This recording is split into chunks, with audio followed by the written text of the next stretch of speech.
Praise lord. దేవాతి దేవునికి వందనాలు. ప్రభు నామమున మీ అందరికీ నా ప్రత్యేకమైన వందనాలు, శుభాలు తెలియచేస్తున్నాను. మరి గమనించండి, ఈ నెల 6వ తారీఖున పిల్లలకు భోజనాలు పెడుతూ ఉన్నాం.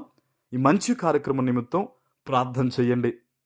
ఈ దినము కొరకు ఏర్పాటు చేయబడిన దేవుని వాగ్దానము లూకా సువార్త 5వ అధ్యాయము 13వ వచనము.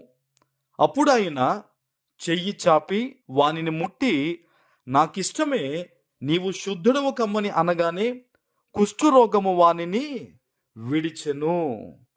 దేవుని నామానికి మహిమ కలుగునుగాక.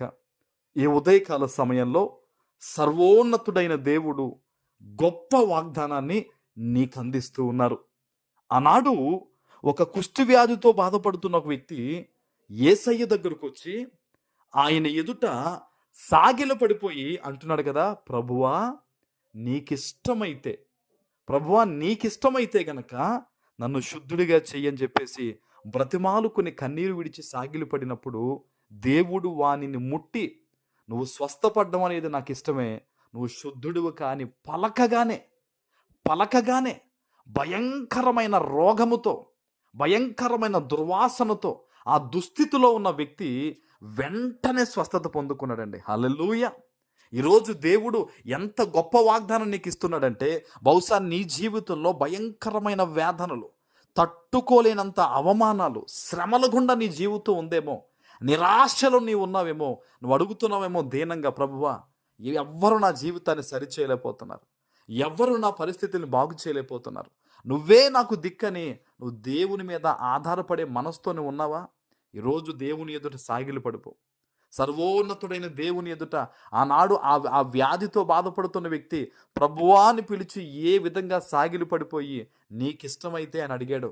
ఈరోజు విసిగిపోయి ఇబ్బందులు పాలైపోయిన నీ జీవితాన్ని బట్టి నువ్వు కూడా దేవుని ఎదుట సాగిలి పడిపోయి దేవునికి చెప్పు, తండ్రి ఆనాడు ఆ వ్యక్తిని బాగుపరిచావు కదా, అందరూ వెలివేసిన వ్యక్తి, ఊరికి దూరంగా ఉన్న వ్యక్తి, ఏ మనుష్యుడు కూడా అతని దరిదాపుల్లోకి వెళ్ళడానికి ఇష్టపడనంత భయంకరమైన జీవితంలో ఉన్న వ్యక్తిని స్వస్థపరిచి తన కుటుంబానికి కలిపావు కదా, ఈరోజు నా జీవితాన్ని కూడా స్వస్థపరచు, నా వ్యాపారాన్ని స్వస్థపరచు, నా బిడ్డల్ని స్వస్థపరచు, నా పరిస్థితులను స్వస్థపరిచయ్యా. ఎందుకంటే నేను బాగుపడ్డం అనేది నీకు ఇష్టం గనక నన్ను బాగుపరిచయ్యా అని నువ్వు ప్రార్థన చేయగలిగితే గనక దేవుడు అద్భుతంగా వాగ్దానం ఇస్తున్నాడు.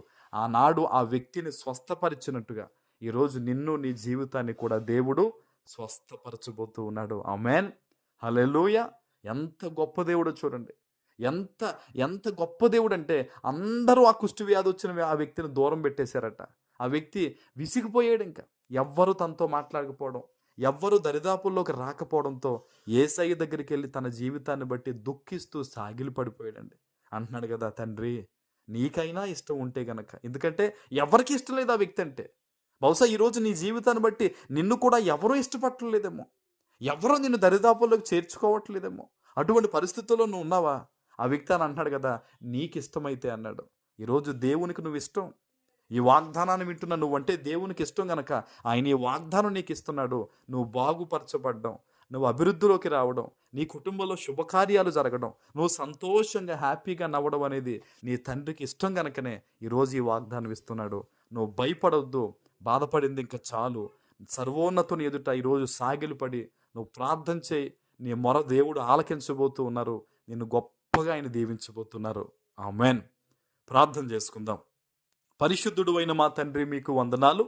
ఈ ఉదయకాల సమయంలో మీరు ఇచ్చిన గొప్ప వాగ్దానము ప్రతి బిడ్డ జీవితంలో నెరవేర్చి స్థిరపరచమని యేసు నామమున ప్రార్థిస్తున్నాను తండ్రి. ఆమేన్.